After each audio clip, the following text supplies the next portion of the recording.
The Xbox Drive is powered by the You, Me, and Capri Patreon. We want to say thank you to some people, starting with our Diamond executive producers, Slimer Snarf, Lee Navarro, and Jonathan Brown. Also, our Platinum producer, Robbie Bobby Miller. And then to our Gold level patrons, like James Johnson, Jean K, Skinny Matt, Ashley Nicholson, Becky Grockmall, Trucker Sloth, Argo, Egg Shen, and Ray Sony Pony Martinez. Thank you everyone for all of your support. Hey everyone, it's me, Sean Capri. I'm in my car and you're listening to the most horse-powerful podcast on the internet. It's the Xbox Drive. I'm on a Skype call with my friend Ryan Turford, the man on the moose, and today on our journey, wait a minute, there's somebody else in this car. We're going to eat all the hype with Donnie Reece from the Xbox Drive, so jump on in. Wait, from the Xbox Empire, so jump on into the Xbox Drive. We're only doing one take, ball! Greater than X.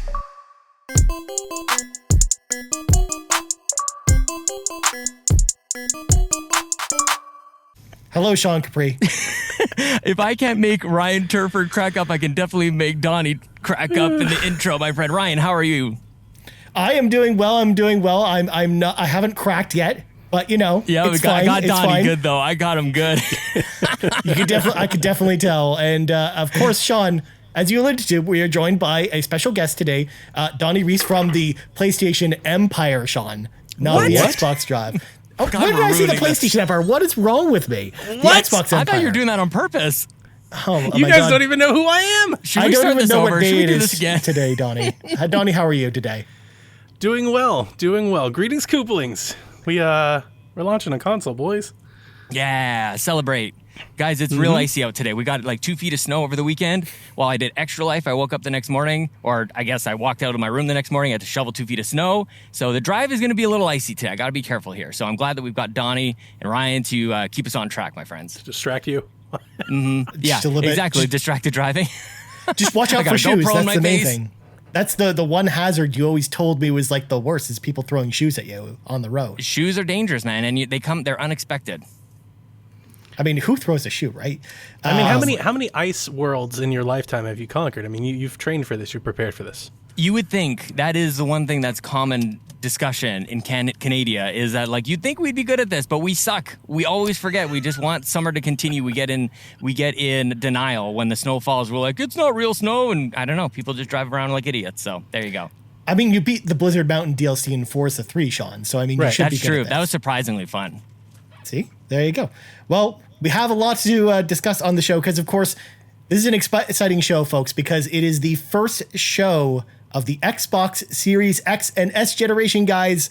It's so awesome. The hype is finally here and real, and I'm so excited to talk about all this. But, of course, as we do with every show, we should clean the garage a little bit because we got a few things we want to talk about.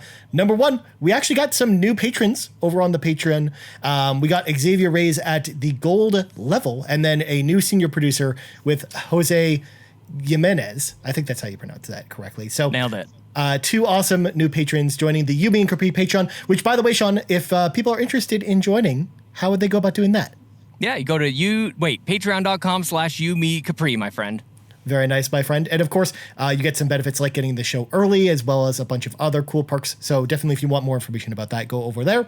Next up, as per usual, we are still giving away 1 year of Xbox Game Pass Ultimate once we hit 500 subscribers here on YouTube. So if you haven't subscribed already and you're watching this video and you like what we do, please consider subscribing to the channel. Yeah, we've got that giveaway still going. Next up, of course, we talked about this on the show last week, but our friend Bobby Pauls is currently battling COVID-19, and we still have a GoFundMe going to basically help support him, support some of his hospital bills and whatnot. I've linked a link in the show notes as well as the YouTube description of this video. So if you are able to, we do urge you to please consider donating because Bobby's done, again, a lot for this community, and it will definitely help. Even if you're able to only give a dollar, I think it will definitely help the cause. And last thing I want to throw out there, Extra Life happened this weekend with Sean, which went super well. But this weekend, we're doing Extra Life again, but this time it's me instead of Sean. So youtube.com/ the Xbox Drive, I'll be helping raise money for Sick Kids, which is it helps local hospitals here in Ontario, Canada. You can find out all the details in the show notes or the description of this video. Basically, we'll be starting at 10 a.m. Eastern Standard Time on Saturday, the 14th. And I'm excited to play games with y'all all day. Of course, we are still giving away a SteelSeries prize pack, including the Arctix One wireless headset and Rival 310 gaming mouse as well. I believe, Sean, that we're doing the drawing for that after my stream this weekend, right? I think it only makes sense. Yeah, a ton of people were able to come out this past weekend. And I'm so excited for you to stream. I want to jump in. I want to play games with you. And yeah, so every $10 that people donate, they get one entry into this prize pack. So everybody should definitely check out Ryan. Where are you doing it? At youtube.com/Xbox Drive? You got it, my friend. So yeah, yes. 10 a.m. Also, if you'd like to play games with me, just give me a shout out either on Twitter or in Discord. The games I'm thinking about playing are like Call of Duty, Destiny, and a lot of the same games we played last weekend. But I mean, there's a new Call of Duty and a new Destiny expansion, for example. So there is reasons to revisit some of those games. And hopefully maybe my console will be here by then, but that's another talk for a little bit later. Last thing before we want to get into this show prior, of course, we always every week do our drive-by shoutouts, which are basically YouTube comments that we like to highlight. And we got some good ones on last week's episode. Of course, if you'd like to be part of this segment, of course, leave a comment on the YouTube video for this episode, and we might shout you out on this episode. Speaking of which, let's start with Boots with an exclamation mark at the end. Boots says, I normally listen on Castbox. Cool to see the team behind the voices. Definitely one of the podcasts I try and listen to when it drops each week. That's awesome to hear that someone who's finally checking us out and actually knows what we look like now, Sean. Yeah. Well, and also like we get to hear from people like maybe they're not on Twitter and stuff. Like I love the YouTube comment section for that because, you know, you sort of feel like we don't hear from too many new people anymore on Twitter, but lots of new people over on YouTube, which is awesome. For sure. And also, Xavier Reyes also had this to say.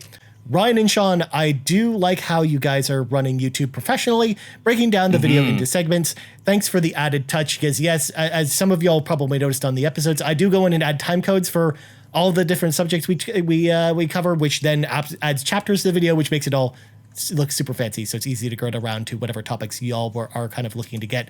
And thank you for the kind words, Xavier. That's awesome to hear. Xavier's the best, man. We got to play games with Xavier last weekend. That's true. true. Play Halo, dude. That was awesome. We played so much Halo last weekend. It was incredible. I missed out, man. I'm so sad. I'm sorry. It was fine. It was totally mediocre. Sorry, guys. Some of us got to play Halo. Still more to be fair, you guys kept me company while the scheduled power outage happened in my building over the weekend, Sean, terrible. on a Saturday night of all nights, which is just fun. But let's talk about games, of course, with the Xbox Series X and X out this week. I want to ask you both how your launch days went. I'll get into mine in just a second. In fact, I'll start with you, Donnie. How did your launch day go? My launch day was a complete surprise because I was sitting on my couch and a package was delivered, and I was expecting it to be a package for my dog, actually, and I just kind of sat on the couch and I kept watching TV. Pick your dog on Amazon. Yeah, I just kept watching TV. And then I went to go lift up the box and I realized it was much heavier than I expected. And I opened it up and lo and behold, my Xbox Series X showed up 4 days early as I got mine last Friday. It just happened to show up. It's a little concerning. I'm happy that I got it early. Why concerning? Concerning in the sense that Walmart didn't tell me it was on the way. It was the order that I got from Walmart. So Walmart beat Amazon here. And can I please get a medium decaf with 2 Splenda? They didn't tell me it was on the way, and I never received any shipping notice. So I didn't even know what it was because it was in a very unassuming box. So I was slightly concerned that they didn't make me sign for it or anything. That it was just the Xbox Series X is just sitting on people's porches one day without any warning or alert or signature or anything. Had I been at work, had this been in a normal time, I would have been very, very concerned. Because if somebody had came and taken it, I would have no way of knowing. Because I didn't even know I was expecting a package. Totally. You'd be there on launch day going like, where is it? And no notification, and they'd be like, nothing. it's already been delivered. Yeah, very, very much so. But obviously I didn't have any of those issues. So I pulled it out, I hooked it up, I turned it on. Mine wouldn't connect. It would try to do an update and it would just immediately recycle and try it again and recycle and try it again. So I called Xbox. I got them on the phone, and I said, hey, I just got my console. It arrived here early. It's not working. I want to make sure there's not something wrong with it. And they explained to me that you needed the day one patch before that they would turn them on. And because I had it early, I thought that I would need that I would have like a brick for a few days. And they're like, no. Give us your serial number. Just stand by. They put me on hold for about 15 minutes. They came back and they said, power cycle it down, turn it back on, and it should connect now. And it did. And I just got started from there. I started re-downloading everything and plugging in all my hard drives and moving everything back around. Yep.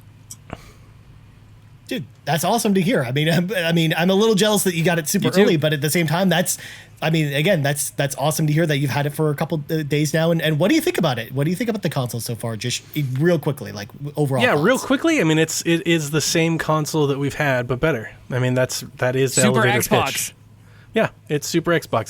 That's the elevator pitch for the console. It's the same exact thing. So, like that normal console launch experience where you get down and you comb through all the new menus and all the new settings and you relearn something that's totally new that you've never seen before isn't there with the Xbox. Mm-hmm. It's doing the same thing you've done before. It's very PC-like. It just does it much faster and better.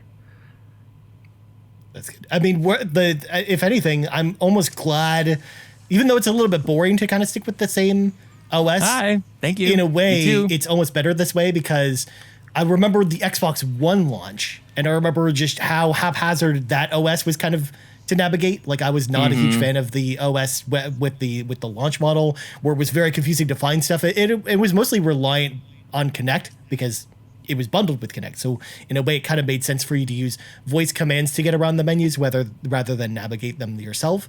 But obviously, someone like me, I don't like having voice stuff in my house. So sure. I mean, I didn't like that with the original OS, and I'm glad that we have an OS that if it's broken, why fix it kind of thing. And we had 3 or 4 dashboards on Xbox 360. We've really had 3 or 4 different dashboard designs on Xbox One, and they finally have got one that's really, really working for, I dare say, everybody. I don't know anybody out there that really doesn't like the current dashboard that's an actual active Xbox user. Totally. Most of the folks that I've heard say things that they don't like about it are PlayStation folks that just have an Xbox that they turn on, so it's just different, which I could understand, not liking it as much because you're just not used to it. But if you're an active Xbox player, I think almost unanimously across the board, everybody's like, yeah, this is great. Don't mess with it. Yeah, definitely. So leave it alone. Yeah. I was actually really happy about that. And I didn't have any issues with my externals or my transfers or anything like that.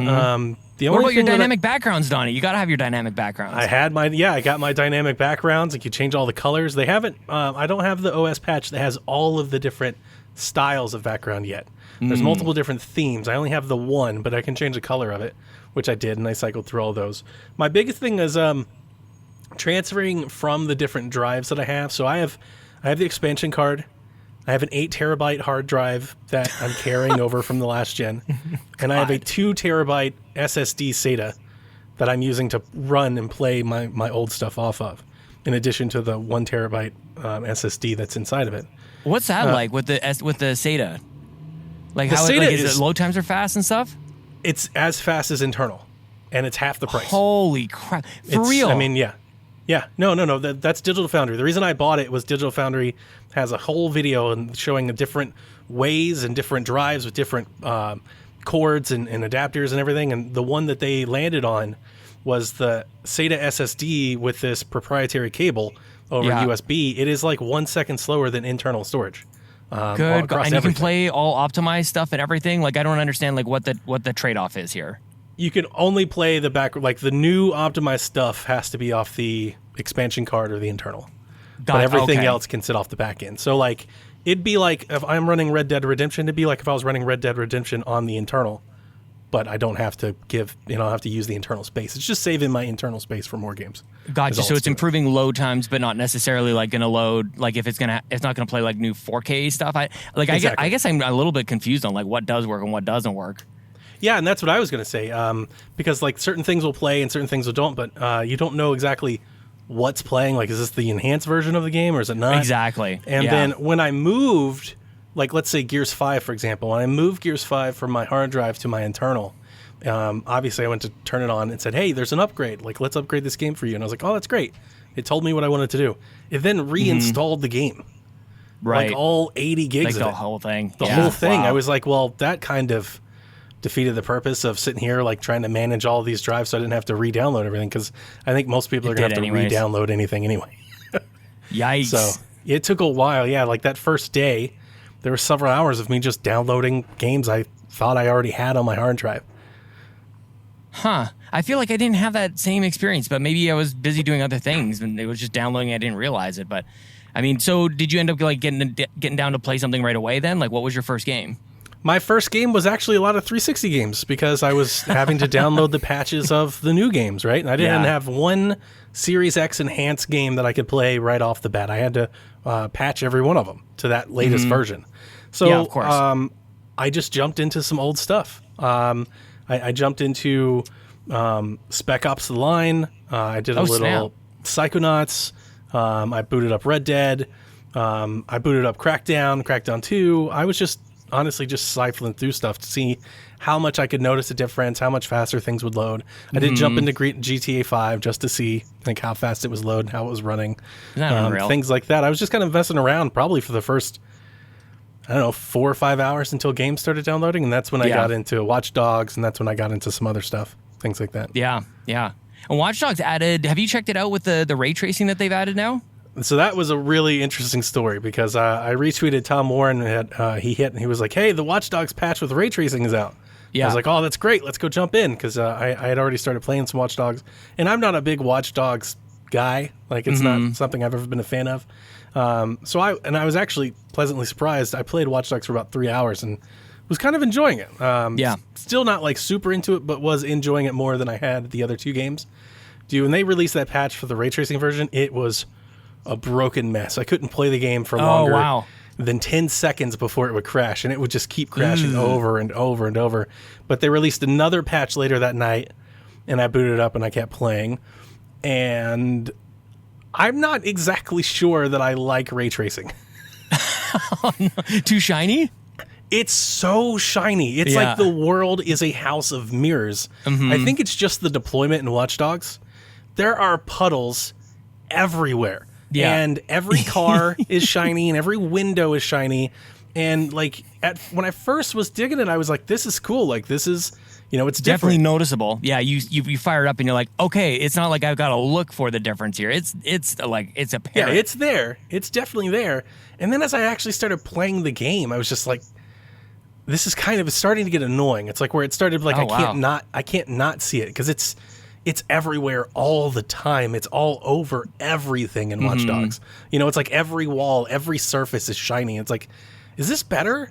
Like, is this a good look, or is this? I was talking to Jeff Grubb about it, and I made the joke. I was like, it felt like when PowerPoint like first installed like animated bullets with sounds and stuff. And then everybody started doing that to every bullet point in PowerPoint presentations for a year. It's just like they really overdid it. It's just like turn it down a little, just a little. Yeah. Like, show some restraint.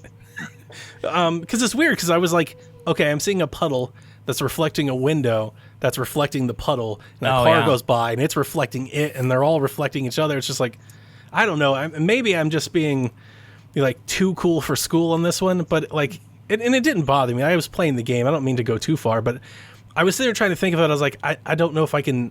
It definitely was like something I couldn't stop seeing. My eyes kept gravitating towards it, and I wanted to turn it off. That ultimately that was the point. That's the thing I was gonna say. I wanted to turn it off, and you can't. There is no performance and mode. It locks it to 30. Like that, there's no way that you could turn it off and maybe get a benefit of 60 frames. Like the Watch Dogs experience on Series X is 30 frames with ray tracing. Yep. No ifs or buts. You're not allowed to change it. Which for most, I think for a lot of people, like that's not really something to gripe about. But I do, well, maybe for some people there is. Like we're seeing a lot of conversation about like the preference between 30, 60, and now a ton of 120 hertz. I'll take 60 frames over ray tracing any day of the week. Interesting. Yeah. I mean, I find myself like really yearning and looking for these 120 frames experiences, even at like down to maybe even like 1440p. I'm experimenting at this point. I don't think that I've really locked down my opinion on which one I want more than the others. I like something stable, and like if that means 1440 at 60 or 1440 at 120, like I kind of just want that because those seem to look good enough for me, I guess. Yeah, and ultimately, if you have like a 55-inch TV like we do, Sean, I mean that though like 1440p looks negligibly different between that and 4K. Like it doesn't look like you start to notice more of that. More of the differences between the two as you get a larger and larger TVs. But I mean, if you're in a tiny apartment like me and you only have a 55-inch because that's how big your apartment is. Well, and it depends on how far away you sit from it too. Like I sit somewhat close, I guess, relatively to my 55. So I definitely notice when I go from 1080 to 1440 to 4K. Like that's not a question. It's just a matter of like, is it worth it or not? Like, can I live with it? Is kind of the thing. But Donnie, I'm glad that you got yours early, and Ryan, you haven't got yours at all. Oh man, what the heck? Correct, but yeah, it's a thing. I mean, hopefully it comes tomorrow. Question mark? You have a tracking and everything's hopefully like I guess Friday is the day. There's literally been no movement the last couple days, and I called to see if I could go pick it up, and they said no. So whoop. I'm putting my arms up on the camera right now. We're hearing a lot of that. We're hearing a lot of that from a lot of friends. Some people some people were lucky, like Donnie got it early. A few people I think got it on the actual day of, but lots of people getting notifications that this thing has been delayed, and that's such a huge disappointment for a lot of people. So as much as like we're celebrating, I know Ryan's right here doesn't have it, and but one of the friends of the show, Marcus O'Neill, he flat out got his pre-order canceled by EB Games. Like not a delay, just it got canceled.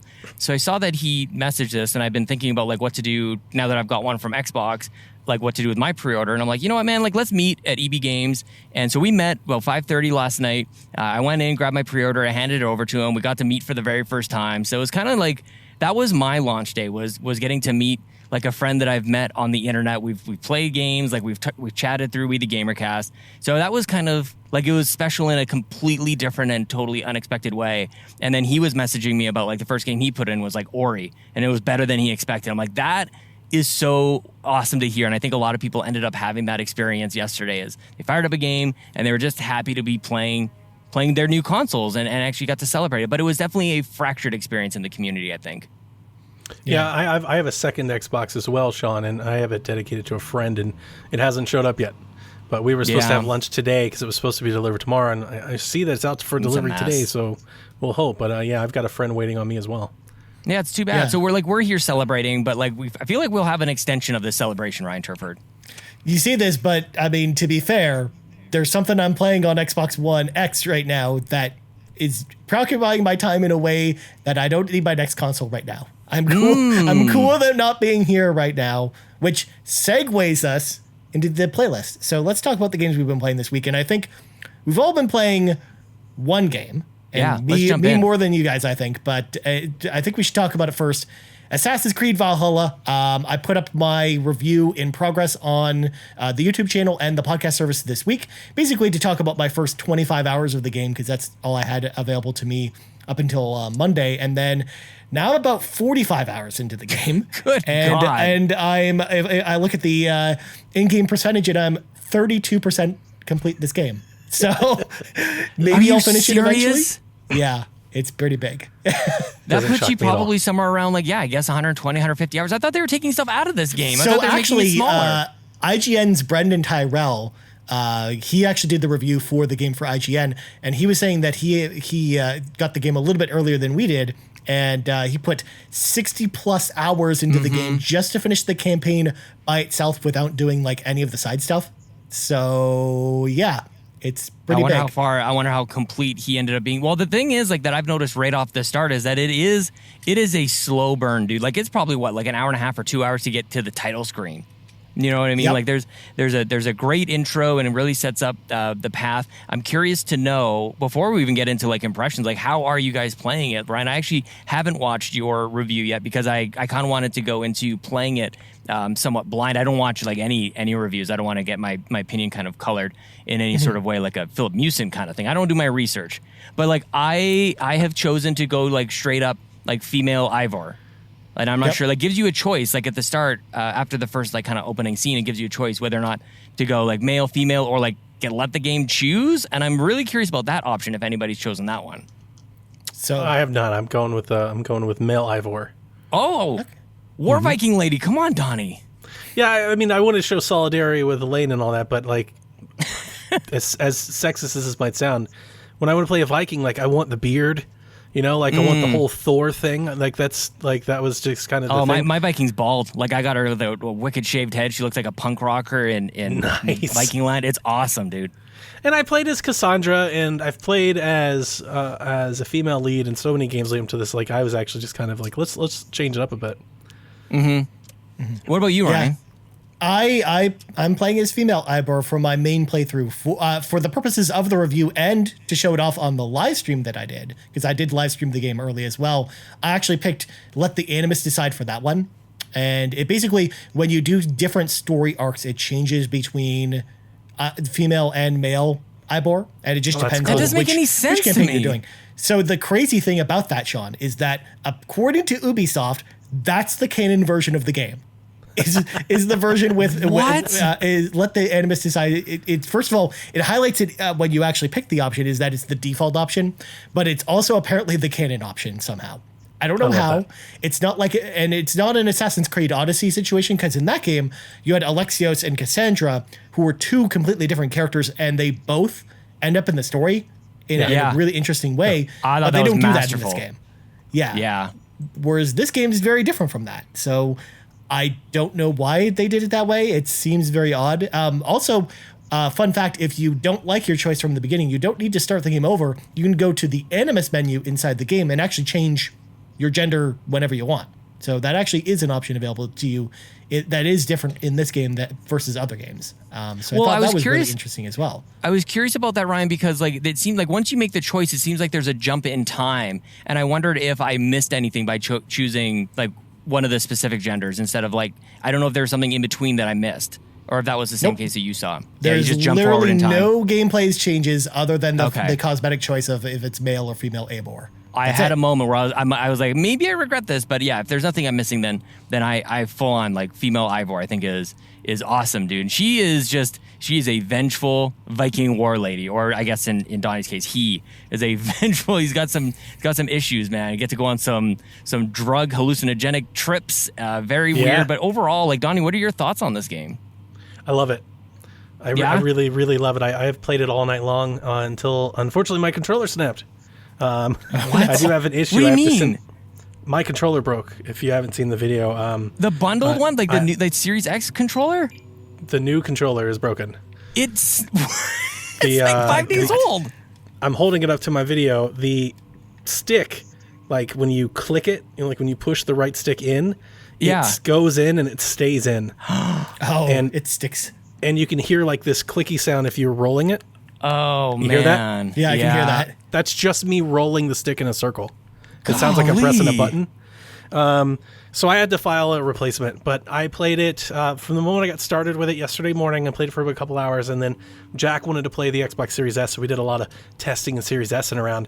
And then last night I started playing maybe around 10, and I played till about 3 in the morning, and I'm just having a blast with this game. It's great. It's everything that I hoped it was. I think a very fair criticism to say is that it's quite possibly not an Assassin's Creed game. It evokes a lot of Skyrim feels. I've seen a lot of people like already push the Witcher comparisons and similarities. I mean, there's a ton there. And that's just been the direction that Creed has been on, basically this generation. But this one more so than I think even Odyssey in that regard. Yeah. Really, really pushes it forward. But I love the settings to adjust your difficulty and everything. So I'm playing on normal difficulty with I think normal adventuring, and I think I did the other one, whatever the other one was. Stealth. Yeah, with the stealth on easy. And because I'm not like a stealth game player typically, so I was like, I'll just turn that down, and so I can get in there and we can get into combat more often and have more fun with it. And I am just having a blast, and I have no idea in the 5 or 7 hours that I put into it how far I've gone, because I shoot my eagle up. I'm like, oh, there's some gold. Let me get my horse and ride all the way over there and get that, and then I'll come all the way back. Yeah. That's it. I'm just kind of doing that, and it's gorgeous on Series X. I mean, that's obviously a big part of it. It is definitely I've been posting a ton of screenshots, and I've been taking pictures with my phone so I can share what HDR looks like, because I think it makes a big difference. There's a huge difference between me taking a picture of my TV screen versus a screenshot. Those sunsets, Donnie. The sunsets. Yes. And you like the way the light reflects off the snow, and you get like those pink hues and stuff off the snow. I mean, it's really, really, really good. It's exactly what you want from Ubisoft on launch day. Like they have basically built up this expectation that they're going to build the game that shows off your system. And I think this one's done. I've had 0 issues with the game. I've had 0 issues with the performance. Oh, really? None. It has been rock solid across the board. I've had nothing. No problems at all. I've had some weird glitches with characters and stuff. Like there's one guy, there's this dude you find in a cave, and he's this like old warrior, and I think his king has been killed, and he's got really no reason left to live. And he challenges you. He's like, "Will you give me like one last final battle?" And you kind of have to decide whether or not you're going to kill this dude and give him one last glorious moment in his life. And when you find him, he's sleeping, and you press like talk to him, and he just sort of like in a frame, he's awake. And I've had like a lot, like some weird kind of like animation. Oh, that is weird. Janky stuff, which not terribly, like it's not game breaking by any stretch of the imagination. To the franchise either. But when you say totally, we've seen this type of stuff before. But when you say like the game is gorgeous, I think landscapes are gorgeous. I think character models are hit and miss in some cases. And I think there's some weird color saturation that happens that I'm seeing, especially with like HDR is like. I'm not sure what, I feel like I've got to like maybe turn it down or something, but shadows are a little bit strange, and now I'm getting kind of nitpicky about the visuals of it. But I feel like I like the game's look better as it zooms out a little bit. The closer and closer I get, I see a little bit more of the like the fractures in the visuals. But it zoomed out, and the screenshots that you're taking of the landscapes and the sunsets and everything, amazing, like incredibly gorgeous. And the game it's that typical Ubisoft experience of jump into the world and just go find out what you want to do. Like that's what I feel like they landed on in this last generation. And it is more of that. Now, I got to say, like I loved Odyssey to the nth degree. It's one of my favorite game, if not my favorite game of the generation. I'm not sure if we're quite there on this one. I think they've made some changes to the combat that I'm not sure that I love. I think, Ryan, you actually commented on this, I think, to me, that like it's not a good combat kind of thing. It's a little bit more like the Dark Souls type of experience, more focused on parrying that, and with the stamina in there as well. I'm not sure that it feels quite right, but maybe I'm just not getting into it enough, and maybe it gets better as you go along. So it's very different from Odyssey in the sense that it's not like a combo heavy combat system. It's very much dodge, roll, parry, and go in for lighter and then heavy. It's like a heavy attack to break a guard for the most part. And it really just depends on the weapon types, because actually this time around, more than Odyssey, I think choosing your weapon type is a much more important choice, because they play very different from each other. And are better in, like, some are better in certain situations. Of course, my personal favorite are just 2 daggers. I mean, I'm always like that in Assassin's Creed, but stab. I love being super quick in my combat. It feels very different. In fact, some of the bosses you fight later on, or some of the harder world bosses that you'll fight throughout the game, that you'll just find as you stumbled into certain areas, just feel like boss battles ripped from Dark Souls, which again is going to appeal to a certain crowd. I mean, when I say that though, it doesn't come along with the difficulty of Dark Souls. It just comes with it's not like, impossible. No, exactly. It's more what along the lines of enemies or bosses that have multiple phases to them, that have different mechanics for each phase, that really feel like evolving fights as you play them, and you kind of have to learn some of their moves a little bit, especially when you get to some of the higher level enemies. Like when you fight an enemy whose power level is in like the 200s or plus, which it takes a long time to get to.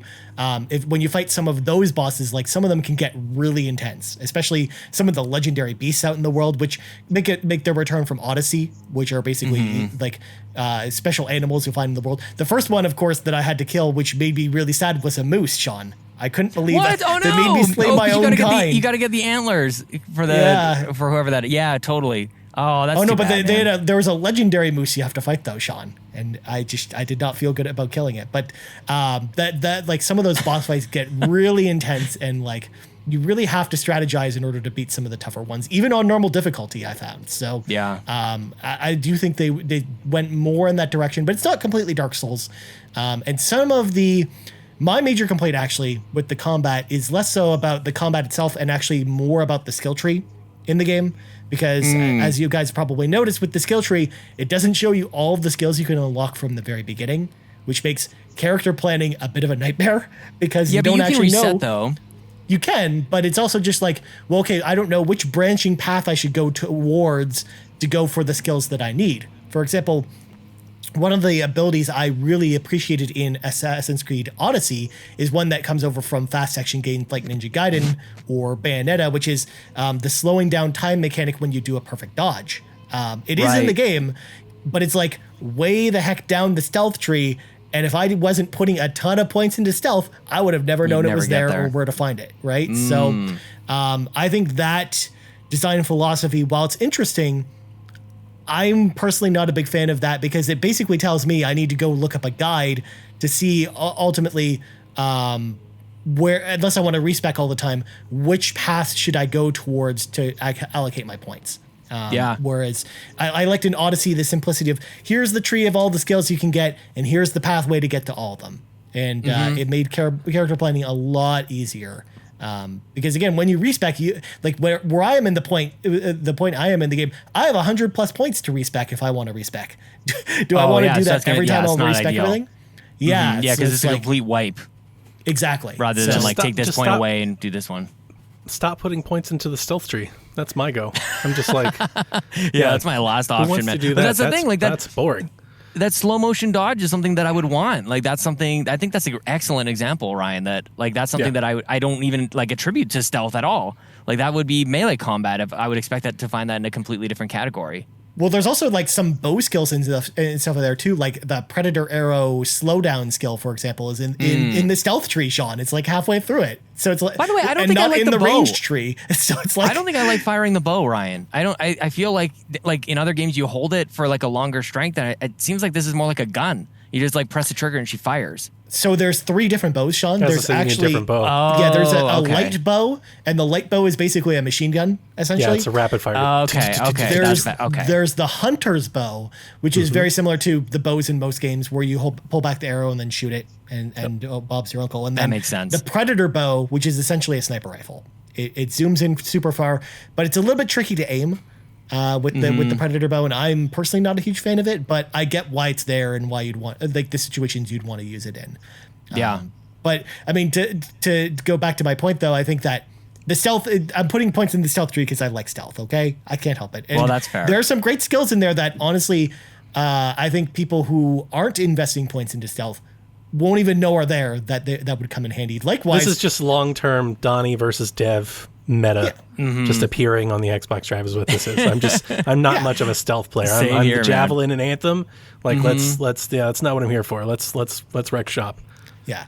I mean, one of the awesome things about stealth in this game, though, that I think is a huge improvement, though, is the assassination system in this game, where you can number one, you can actually turn it on in the options to do all assassinations kill a target instantly, regardless of how much stealth they have, because I know that was a big complaint from Assassin's Creed Odyssey for a lot of people. Right. But also, there's an advanced skill that you can get that allows you to do kind of like a timing game to also take down enemies in one hit if you don't want to turn that ability on. So I think they've made a lot of improvements to the combat in all the right areas, but a lot of changes. I don't know that I would even say that it's improvements across the board. Definitely a lot of changes, and it's going to impact and hit people differently. You mentioned something timing. It reminds me, like there's drinking games in this. There's a lot of different side activities that you can do. There's a dice game in there. Yeah, the drinking game. There's rapping, Sean. There's Viking rapping in this. Viking rapping. I know you're rhyming with this, dude. What do they call it? Flighting? I think. Flighting, yeah. Yeah, it's so cool, man. Like there's so many. I think that's where Donnie was talking about, like maybe kind of like Skyrim or Witcher. Like the side activities are more than just like optional missions. It's just a lot of different things to do to live in this world, as cliche as that is at this point. But a giant game. I think the story is building to something enormous. There's really there's like high tension in a lot of the relationships here, and a lot at stake. I think right from the start, you just know that like death could come at any minute, and the War Viking, I think, is this really interesting world to live in compared to Greece, which also had its own kind of like warrior environment and honor and something like that. But like there's a different code, and that's where the Assassin's Creed kind of element of this game, I think, outshines maybe some of the earlier ones with Origins and Odyssey. Like, you start to see some of those dudes come on in and going like, okay, how does this jive with Viking lifestyle? And it's really interesting, man. I'm way earlier than Ryan is on this, but I'm really excited to see where this goes. I'm going to be playing this for the rest of the year, I think. Yeah, for sure. So full thing here. We will have a full review of the game coming just down the road once we've had a chance to actually finish the game. And also when I get my consoles, because I haven't even tried the next gen versions of the game, because also I'm curious to see how it runs on Xbox One. Oh, you're going to love it. Versus the X. So yeah, that's all coming at a later date. How it runs. Ooh, how does it run, Donnie? It surprisingly runs fantastic on the Xbox Series S. Ooh, that's good to hear. And so I bought my son the Series S, and we put it upstairs, and he just got his first account, and he's got his own little setup going on. And I obviously wanted to start testing the little brother console, and I wanted to see how it would perform. And we started doing like back and pat stuff. And you could definitely, like, on the back and pat stuff, I could definitely tell almost instantly on like the Halo Master Chief Collection, for example. Like, playing Halo 4 on Series X is better than playing Halo 4 on Series S. It just looks better. It's crisper, it's sharper, it's more vibrant, it's just a better experience. But there are some games that are hard to tell a difference, and surprising, Valhalla was one of them. I expected to see a huge dip, which I definitely saw with NBA 2K. Right. NBA 2K on Series S, I want to venture out. I haven't seen comparisons, and that's one of the things about the Series S. There's not a whole lot of footage out there. I want to say it's probably worse than Xbox One X in just terms of visual quality. I mean, it doesn't seem as polished. It doesn't seem like it has that shiny, like, NBA floor lighting system that we've come to know from 2K this entire generation. So it's just a little softer, picture. It's fine. It's totally playable. It looks fine, but it's not next gen. It's not better. But Valhalla looks great. That's so really bizarre. Really, you think it'd does. be the other way around? You would exactly. And I was really surprised by that. Madden, for example, looks really good. Fortnite looks great on Series S. Really great, like super vibrant, like super looks really good. It might be an optimization thing. Watch Dogs ray tracing looks good on Series S. So we were booting around. It seems to be maybe a hit or miss type of thing, but Valhalla is one of them. Like, if you were really, we have a few people in our Discord and stuff that are getting Series S's that were asking me, like, Donnie, how does this look? How does that look? And yeah, I was quite shocked. The Series S, and here's the thing. I was playing Series S on a 4K screen, 70 inches. You'd think if there was something to notice, you'd notice. It's like, no, I'm sitting there, I played a little bit, my son played a little bit, and we're looking at it. I'm just like, this is pretty much the same thing. Like, you can tell the resolution is lower, right? But like, that's it. Yeah. Everything else is there. Like, the lighting, but the resolution being lower is on purpose. Like, exactly. That's the design of the console. Like, it's supposed to be like that. But like, if they weren't side by side, you wouldn't know. If I put my console there and you were just walking by, you wouldn't know. Yeah. Like, it's minimal. And for the cost savings that the Series S is, I mean, I think it's kind of an important thing. Well, especially if you're like a streamer, for example, and you're only streaming at 1080 60 and you want an Xbox to do, like, in your streaming setup, like, that might just be the answer. I never thought of that. Holy crap. Because actually because I was telling Sean before, that's why I got my Xbox Series S, because I have my Xbox in my streaming setup right now, and I move it back and forth between that and my TV, but I'm just going to permanently have it just sitting here in my streaming setup and just broadcast always in 1080 60. Yeah, so, man. I mean, why spend the extra money to get two consoles in two different areas or move it around all the time? But I can get a console that actually, like, fits in that space and actually can just permanently be hooked up and be permanently used for capture and stuff like that. Like, that's such a good call on the streaming, man, because I've definitely struggled a little bit on streaming the Series X, just because, like, it's just a different, I've got to set it up, right? I've got to make all the changes, I've got to use a different capture card and all these things, but you're right, man. Like, it actually, because it takes a lot of bandwidth to upload 4K, to stream 4K. So man, that's really cool that the Series S could be that, like, the series for streamers. That's what the S stands for. Yeah. That's what and definitely, if you, like, I mean, if you're a person streaming Xbox, like, maybe it's time to actually consider the S, because actually I think it might be a good fit. But that's one of the things where I'm excited to get my S this week and maybe play around with it again, because my whole plan this weekend for Extra Life, Sean, is to stream entirely from the S on my live stream rather than the X.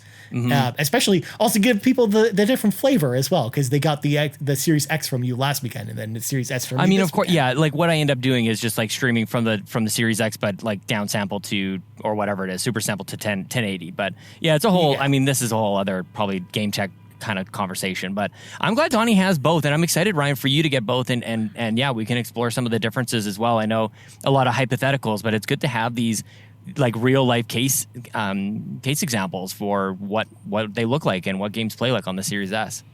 It definitely feels like a full Xbox experience. Like, it doesn't feel like you're making a giant compromise. Even over like NBA 2K was noticeable. That's just because of how great it looks on Series X. Sure. It looks tremendous, you know? And like, you definitely notice it's a softer picture, you know, it's the resolution's a little lower. You know, details on characters and stuff, but it's still the same game. It's not like it's a whole different, you know, it's not like you're dropping down to like a Wii U or anything.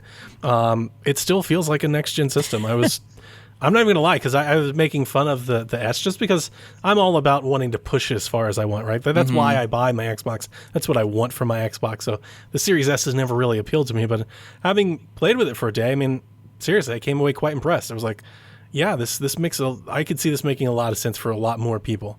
Yeah.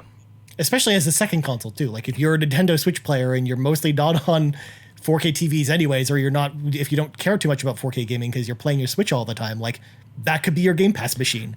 If you're going to play, for sure. If you're a Switch only player, the Series S will blow you away. Oh yeah. That's basically my son, and just upgrading to Fortnite from his Switch, this like just blew his mind. He was like, "Oh my god, it looks so much better." It's like, yeah. All right, so next up, another game that came out this week, Tetris Effect Connected. We should talk about that because I see that you and I both played that, Sean. Did you get a chance to check it out, Donnie?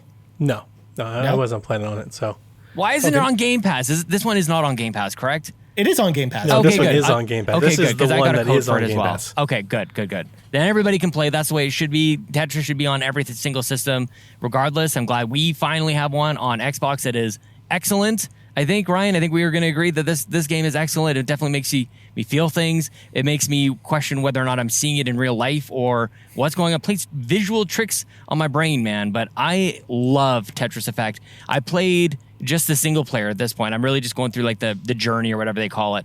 But because the multiplayer screen kind of scared me a little bit, man. There's all these different rules and modes and stuff. I'm like, can I just maybe get There's taught so many modes. Yeah, like jumping into the zone and all these different score attacks and all these different things.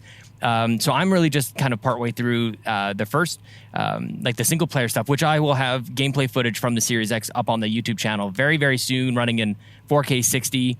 But yeah, man, what do you think? I think this is gorgeous. I've played it on PlayStation before, and this just seems like a higher fidelity version of it so far. But I don't know if you've jumped into the multiplayer, which I think is the special part of Tetris Effect Connected. So fun fact, Sean, and I think I've mentioned this before on the show, I've never played Tetris Effect before. This is my first time playing it. Oh and my man, gosh. Why did I not play this game before? It's Seriously, so good. it's excellent. So good.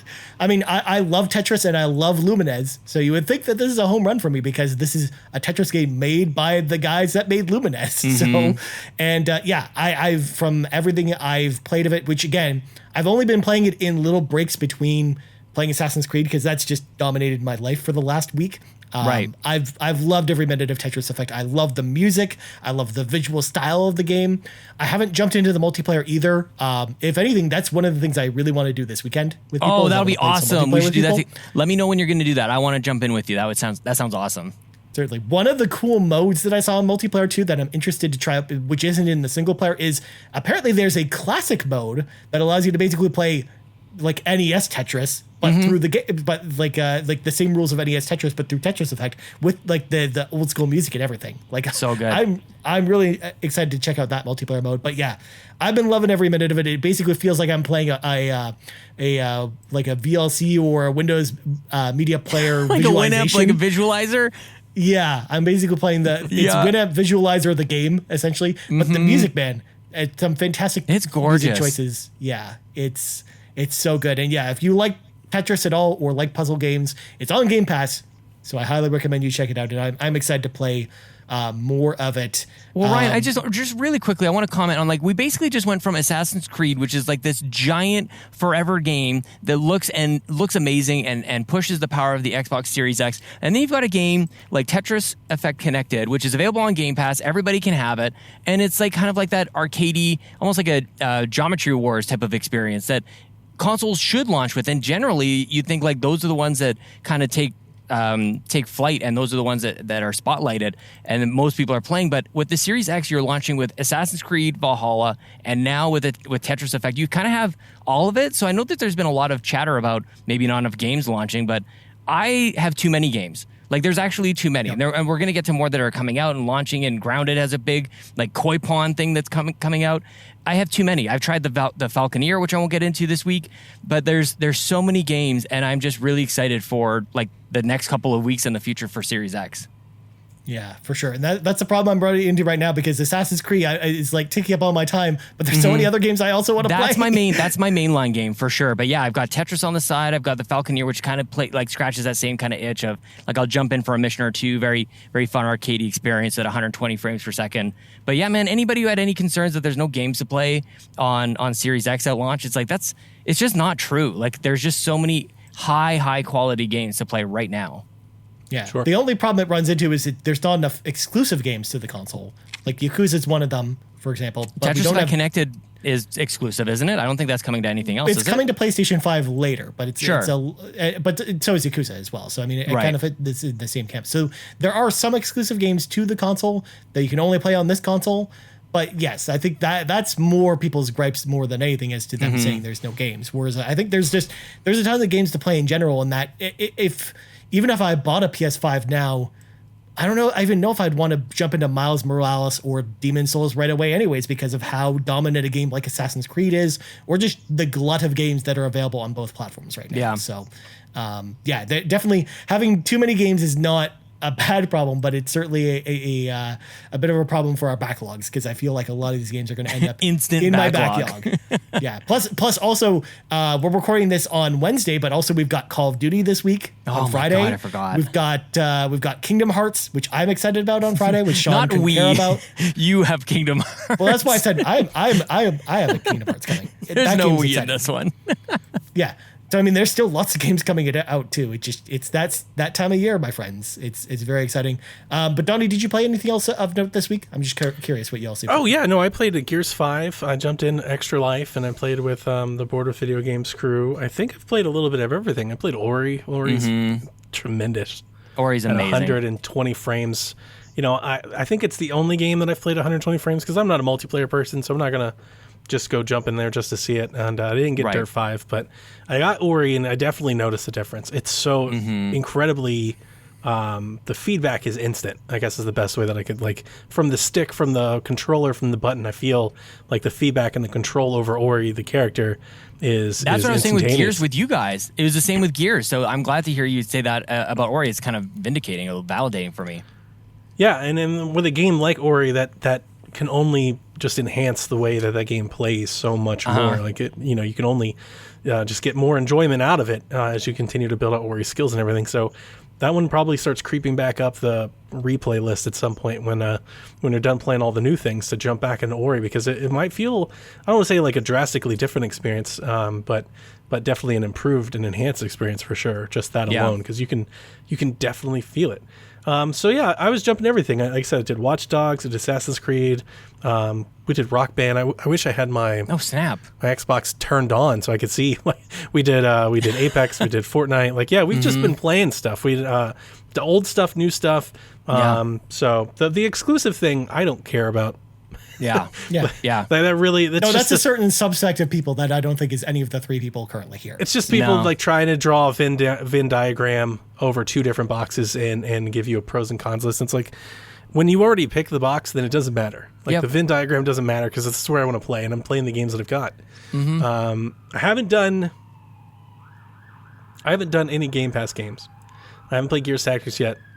and I don't think I've actually downloaded any of the other ones, and I haven't got to Observer yet because I'm playing because of Valhalla. Like the moment I hit Valhalla, I was like, yeah, I'm just going to do this for a while. Yeah. There's nothing else I'm going to play right now. I'm just going to keep playing this for a while. So I haven't jumped into anything else. My big my thing is I don't think that it's the lack of exclusive game is. I really missing that Game Pass game. Like I really wanted 3 or 4 Game Pass games to jump into day one. I feel like that's a huge miss for Xbox. Not because they won't sell consoles or anything like that. It doesn't have to be that hyperbolic. Just because the premium and the push that they give on Game Pass, I would have liked to seen that reflected, back at us as day one purchasers, for sure. Yeah. So in that regard.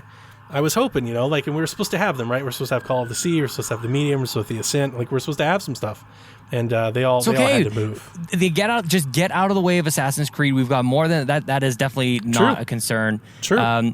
Ryan, you know what? One of the things that is exclusive to the Xbox Series X is, and I don't think we have this in the dock, but fast loading times. For some of these back compat games, for Xbox One games, they're faster on the Series X. Are you kidding me? You were spot on. I was so I couldn't believe it. Like when the comparisons came out on PS5 embargo, I was like, "Dang, Sean was right. They are they're faster." It is, and it's not just backwards compatible titles either. Like there are other ones that came out that are and it goes back and forth, but. And really when I'm saying back compat, I mean like Xbox One, PS4. Like I guess that technically counts as back compat. But those games are loading, and I don't know. At what point do we start going these are now current gen comparisons? Like when is that allowed? I'm not entirely sure. Yeah, that's a whole. That's a thing. But it really seems like Xbox is getting a lot out of this velocity architecture that a lot of people took shots at because they're getting at the very least, it doesn't really matter which one's better or worse, but at the very least, they're getting very comparable performance. It used to matter, Donnie. It mattered a lot. You're right. I'm trying to be nice about it. I know you're not. I know you are. But it's faster on Xbox. Are you kidding me? That was the one thing I was like, oh, you guys, you got it. PlayStation's got it. It's faster. No, it's not. And it's not even like in some cases, it's not even close. Yeah, it's really not. You're right. In some cases, it's not even close. Like Xbox is loading it up, 10, 15, 20 seconds faster in some cases. What in the world? And their SSD is in fact not as good as PlayStation's. But it seems like their decompression, algorithms and everything that they're doing is really making up a difference. And Jason Ronald's been talking about it all summer. And I'm not going to lie to you. I was chopping up a lot of it to marketing speak. Me too. Like they know, that they're not going to compete here, so they're doing what they can. And it sounds like a Retina display type of thing. Like you don't want to you just call it Retina display, sure, whatever. Call it velocity architecture. What does that mean? It's not just the load time. I don't mean to segue off of here, but transferring games across drives. I moved the Master Chief Collection from my SSD to the internal drive in a minute. Like a minute and a half. What? It was like 1 minute and 47 seconds. It's like 110 gigs. I know. It was blazingly fast, which brings me, one of the things I wanted to talk about, one of the things that I didn't anticipate being as high on is that expansion card. Yeah. The Series S loads up, you run out of memory real fast. Like super fast. Like you pick 3 or 4 games and you're out. Well, it's like 350 gigs or something. Yeah, you're pretty done. Close to it. Yeah. So I got the expansion card, and it dawned on me because I kicked off several downloads for Jack, and I was like, we don't have to do this. I have these games downstairs. Let's just go put them on the expansion card, and then when you want to play them, Jack, my God, come get the card and plug it into your console. Of course. And yeah, so we just took the games that he wants to play that I also want to play, Madden, Master Chief Collection, things like that, things that we're going to share. Put them on the expansion card. He comes, pulls the expansion card out, walks upstairs, no different than going to get the Switch cartridge for his Switch, plugs it into his console, and instantly, boom, of course, there's hundreds of gigabytes of games that you can play. You don't have to download and re-download and move everything around. But even if you do, if you're trying to be one of those folks that are doing the cold storage thing like me, you want to have an external, the speeds are so fast. Yeah. Moving a game across, insanely fast. So that was a real big surprise. I didn't expect it to be, because if you moved it on the old Xbox One on the hard drive, you're moving 100 gigabytes. It could still take 20 minutes. Easy, it might easy. be a while. I moved like the entire hard drive in 20 minutes.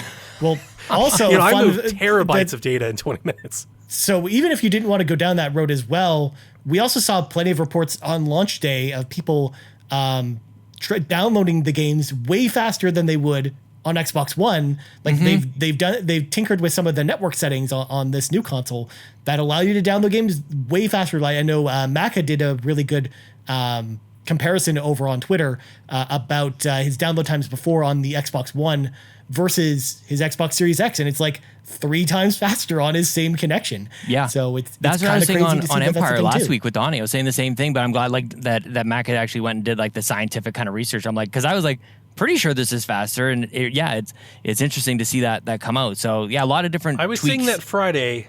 I was not seeing it yesterday. I think once people started getting consoles, I think that at least me and I know 10 or so people in Empire, they all reported the same thing. They're like, woof. We are going really slow. Well, on that note, too, people have to be reminded, and especially if you're new to the Xbox ecosystem, like make sure that you go in and you quit any of your recently opened games or apps. Yep. That makes a huge, like honestly, it's probably 3 or 4 times faster, or I guess slower if they have them open. Which it comes with a caveat: it removes it from quick resume, or at least it seems to at this point. Is one of the things I went on and on about quick resume on the Xbox Empire last week. I don't know exactly where we're at with quick resume, if it's like 1,000% functional at this point with all the games. I haven't really looked into it, to be honest with you, because I kind of got burned with it in the early access in terms of it's not there 100% of the time for all my things. And I will absolutely take fast download speeds over a quick resume at this point. If it means I lose the quick resume, so be it. I got to download those things a little bit faster. But yeah, if people are noticing that their download speeds are unusually slow, go check to see if you've got an app open or something running in the background. Also, it's launch day, right? It's just traffic. Jack has a child account. So every time he goes to play anything, that's not, Sesame Street, he has to have a password that comes through and clears it. And I got to tell you, yesterday trying to do that with him was frustrating.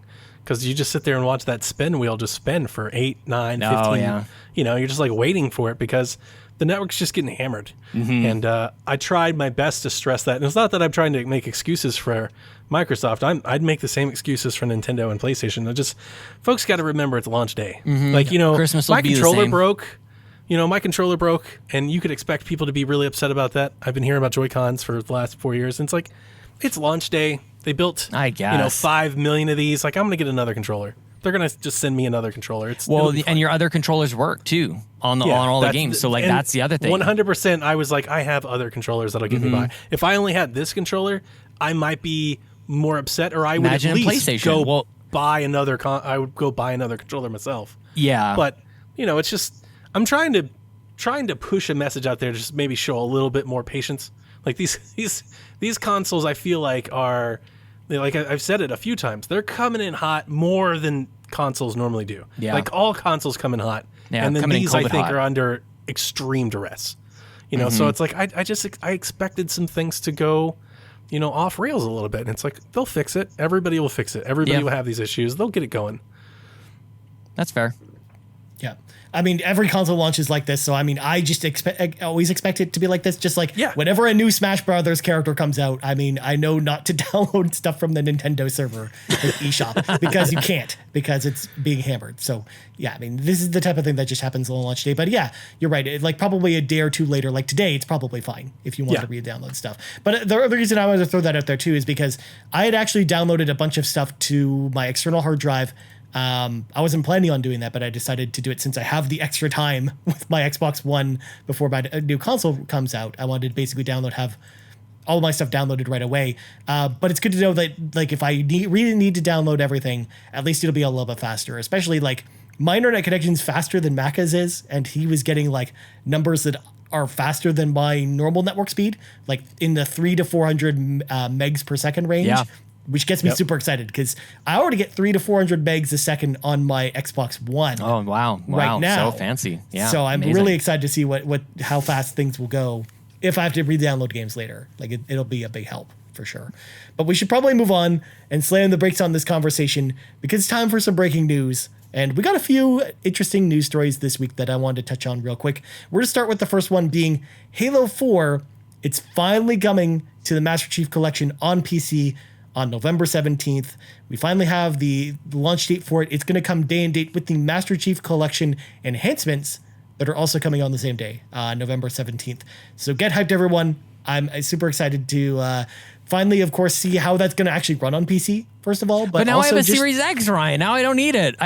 That's true. I have more power coming out of my Series X. Did this also include crossplay, or am I thinking about something else? The crossplay patch is supposed to come out before the end of the year, but we don't have an exact date on it. Dang it. I thought maybe it was something else. Okay. No. It is coming, though. I can't believe that's not there. Oh, my You just don't gosh. know I when, need though. it. Yeah. Halo 4 is one of the games that I started playing over the weekend while I was waiting for Valhalla to come out. And I've always been admittedly never a big Halo fan. I think I found one, though. Yes. I played the first 4 chapters of Halo 4, and I got to tell you, I was having a blast. That is exactly what I want from a Halo game. Halo 4 is exactly what I was after. It is big, giant, space epic, explosions, blow stuff up, Starship Troopers look awesome and epic. And Yep. And it's tight.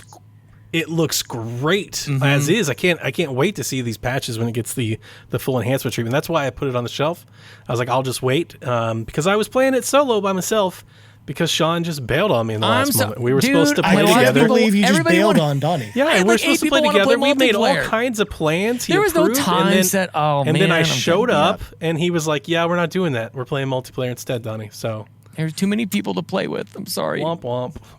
Well, I'm glad you're liking it, and I'll jump in at any point. I don't need to start from the beginning. So if you're jumping in, it's really good. It is excellent. I feel like there's a lot of the whole Bungie to 343, a lot of hate back in the day. That is a 360 game. It looks unbelievable, and I'm glad it really does. It's looks unreal. And here's the funny thing, I think it looks better than 5, and it's just the style. It's like just the way that it's the style and the environments that it has versus 5. I prefer. Yeah. You can definitely tell that ex-Retro people, because the people who made Metroid Prime worked on that game. That makes a lot of sense. I didn't know that, but yeah. I didn't know that either. That makes a ton of sense. That's exactly what I'm trying to say. That's actually a lot of the big crop of people who started at 343 when development started on that game were people who basically left Retro after Metroid Prime 3 came out. Like that's wow. Why that game is so stylistically similar to that game, actually. Which is it looks pretty cool fantastic. And wow. I played the first 2 missions, and I started tweeting and Discording about it. I was like, I feel like I didn't know about it. The reason I even got interested in it, because I've told the anecdote a lot, but everybody keeps telling me to play Halo, and I played 1, and I played 2, and I played 3, and Reach, and to be honest with you, none of them really stuck with me in a way. But I was surfing through Twitter, and I think it was Nibel was tweeting screenshots of Halo 4. And he was like, this game looks incredible. And he kept showing these vistas and everything. And I was like, where is this Halo game? Like, why is this so much different than everything that I feel like I've seen from Halo before? I was like, I want to see what that looks like now. So I jumped in, and yeah, it totally clicked. I was like, yeah, this is great. I want more of this Halo game. Yeah. That's awesome, man. I love it, man. Yeah. Well, next up, speaking of Game Pass, we got some new games coming to Game Pass that I wanted to highlight, including Final Fantasy VIII Remastered that comes on November 12th, so pretty much the day after you're hearing this.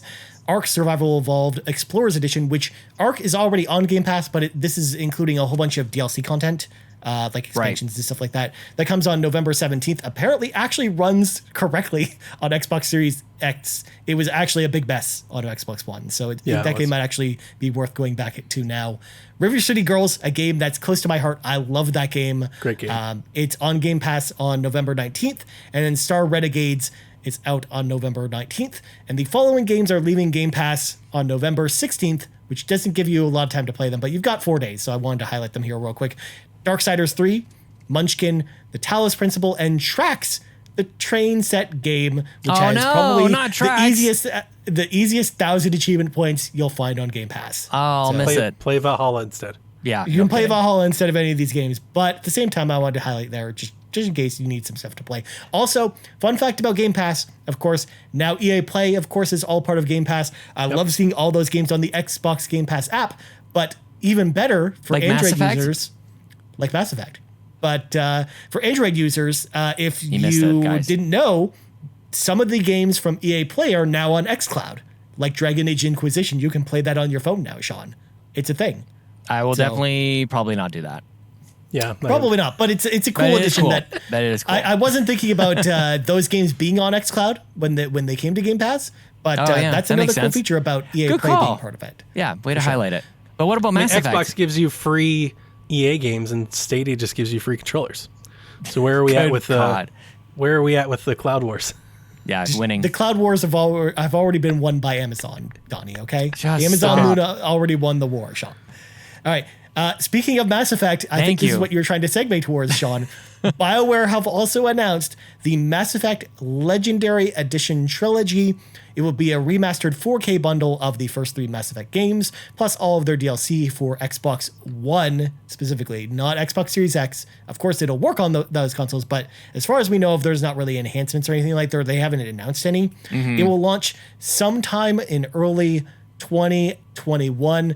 I mean, this, for us Xbox fans, I think is a little bit less exciting news because we already have the Mass Effect trilogy backwards compatible and now on Xbox Game Pass. So it is a bit of diminishing returns there. But at the same time, I'm really interested to see what EA does with this remaster and how much they remaster these games and how far they go with the visuals, or if they decide to tweak any of the gameplay from Mass Effect 1, for example, which I personally don't think needs too much tweaking, even though it's very different from the other games. But I mean, I think I'm admittedly on an outlier on that topic.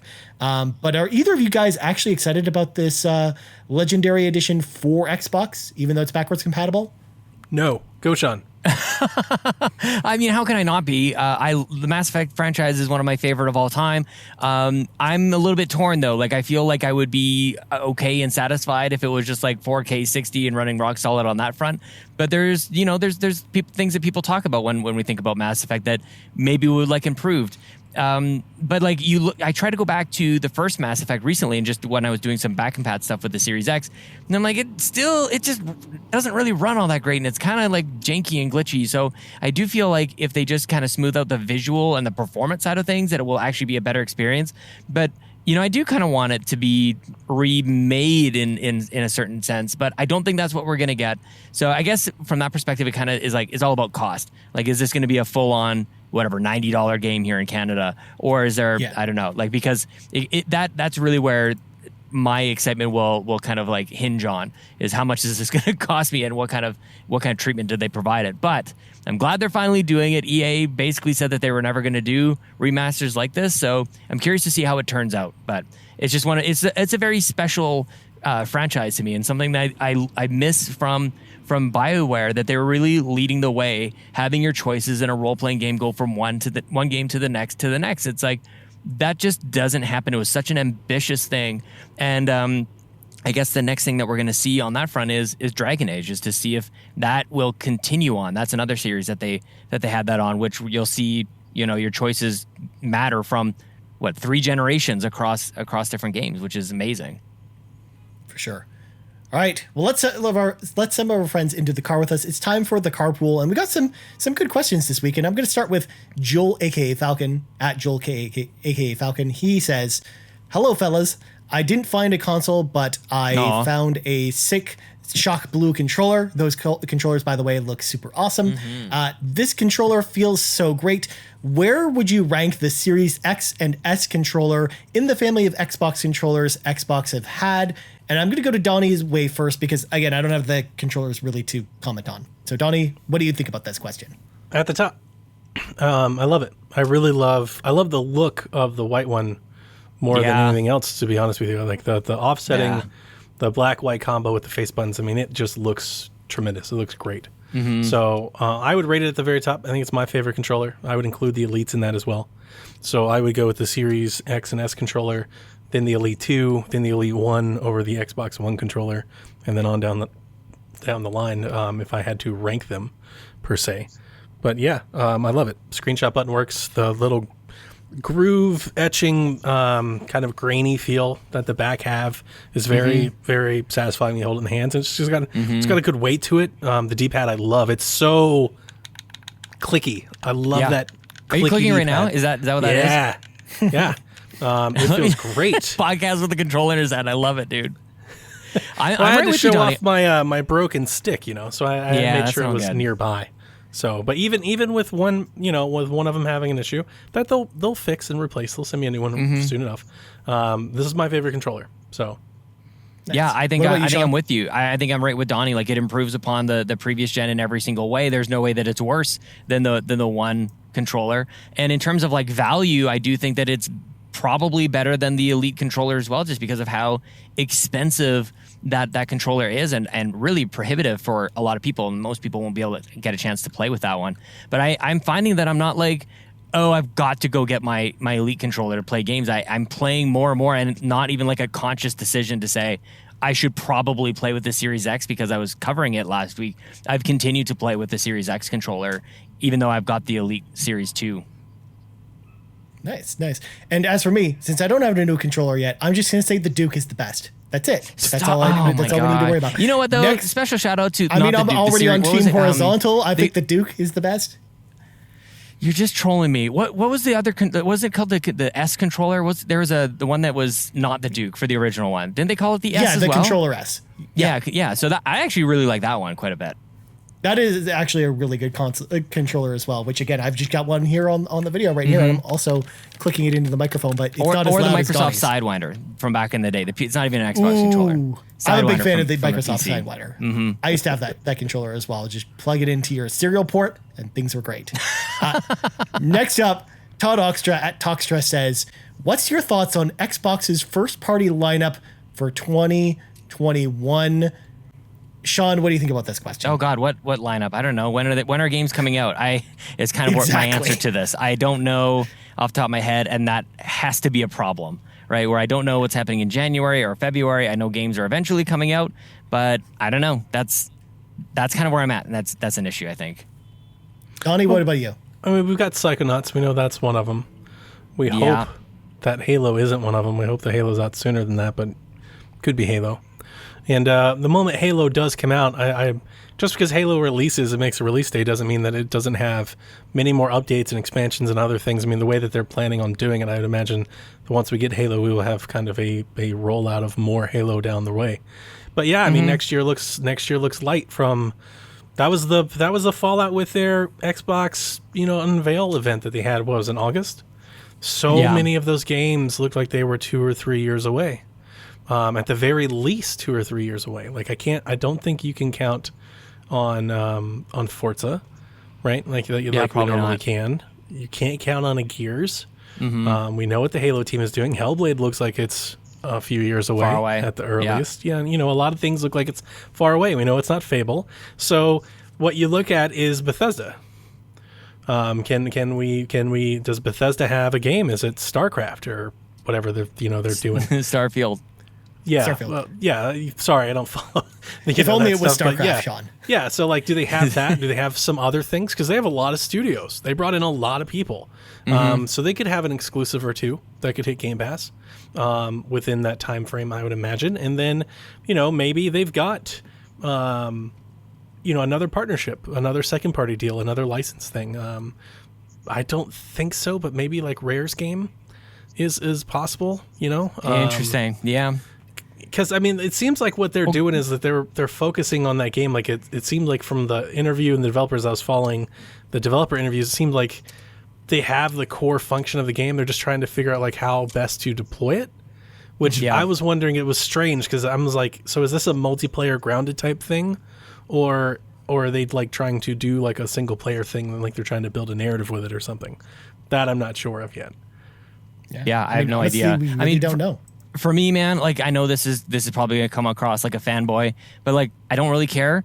Third-party games play better here. Like that's kind of always been my attitude with this whole like first-party argument. Is like I don't care. My Call of Duty plays better, even though you get the weird exclusivity on zombies, Destiny. Like it all plays better. My experience with third-party is better, so I don't hinge on the first-party thing. Otherwise, I'd probably play more Sony games or probably play more Nintendo games because obviously those are really strong exclusives over there. Like the majority of games that come out are not exclusive and they're better on Xbox. That's kind of where I'm at. Not only that, but again, I'm going to say the thing that Donnie always says, Game Pass is the killer app you needed anyways. So, I mean, for the most part, even if there isn't a ton of exclusive first-party games in 2021, I mean, we know they're coming. And I think when people say no first-party, it sounds like they're saying there's nothing to play. And that's so not even close to being true. Well, they said it this year, and this year we had like 11 first-party games that came out. You know, there was a ton of first-party games that came out like this almost year. every So month. that's another part of it. You know, they're like, you have no exclusives. Like Xbox had a ton of exclusives this year. Tons of them, actually.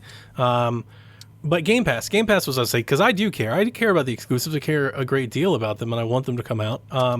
But I also want them to be good, and I realize how long it takes for them to make games. Yeah. You know, like the Halo was the one. The Halo was the one that they were hoping would bridge this little gap for them. So, like, and we know that they're having some issues, but we know they've got Psychonauts and some other things. And like I said, maybe they have another partnership to announce with Don't Nod. Or, you know, there were several of those, like, indie experiences, second-party exclusive deals that they showcased at that event too. Maybe those are next year. We have no clue about those. We have no reason to believe that they're further or closer away than anything else. But the ones the pillars of Xbox, if you will, Gears, Forza, Halo, and those things like those, like we know that they're for the majority of those things are just a little further away. But there's also Compulsion, right? We don't know what Compulsion's doing. And Compulsion's game could be next year. It's been a long time. It's been a minute. And their game could be one. So that's another thing. I don't think it's... I wouldn't be surprised if it was, because I don't think it's like shocking that they weren't in that presentation, because that presentation very much was trying to sell the future of Xbox. Not necessarily like, here's what you're going to play in the next 6 months. It was very much like, here's what we're doing across the board. Here's what the next 5 years of Xbox is going to look like. That was what that presentation was. So Compulsion could fit in there if they're ready. Yeah, and I would imagine we're going to get announcements that were like Tell Me Why, for example, that'll just come out of nowhere. Like they'll announce it 3 months before the game comes out. So I do think that there will be some first-party Microsoft games that come out next year that we just don't know about yet, and I'm sure we'll find about next year. I mean, but yeah, we do have some stuff to look at for next year, like Halo, like Psychonauts, like The Medium. God, that does not get me excited. The way you guys talk about that, I'm just like, oh man, this is awful. This sounds really terrible. Well, here's one thing I was going to say on the PlayStation side of it. It's always interesting because right now with this whole exclusive thing, and again, I don't care. I'm just making this a point just to make it a point to give people something to think about, is that they'll point at these exclusives and they'll go, see, you should buy this box because God of War and Horizon and Gran Turismo, and it's like, but do you expect them all to come out next year? Because I'm pretty sure half of them will be delayed. Like the half of them will be pushed too. So the question is like, should you be having that conversation instead? Yeah. Instead of like, it's like, well, at least we know Xboxes aren't there. The majority of these games are a little further out, but it's like you're banking on these things that you think are going to be there to prove a point, but you don't know that point to be true. Yeah. Cyberpunk just got delayed. Far Cry just got delayed. Like, I'm pretty sure that they're not going to release Horizon and God of War and Gran Turismo by next Christmas. I'm fairly certain about that. I feel like that's a really good bet to make. So yeah, I think it's, it's just where we are right now, and the ramifications of the year that we're having and the year that this is having on the world. Like we're gonna experience that next year more than we already have this year. That's gonna do it for this week's show. But before we go, Sean, plugs go. You can find me on Twitter at Sean Capri, Sean like Connery, Capri like the pants. And I'm just so glad Donnie got to jump on, man. I always love podcasting with Donnie. So yeah, what about you, man? As for me, you can find me on Twitter at Ryan Turford. That's TURFORD. And Donnie, where can people find you? You can find me at Eat the Hype and recording the Xbox Empire at the Xbox Empire. And Sean, as always, I'm so grateful for all that you do for me and for us. And I'm so happy that I got to come out and hang on the Xbox Drive with you two fine chaps. Very nice, my friend. Well, for Sean Capri and Donnie Reece, I'm Ryan Turford. This has been episode 166 of the Xbox Drive, and we out. Bye. Happy Xbox Series S and X launch week. Bye.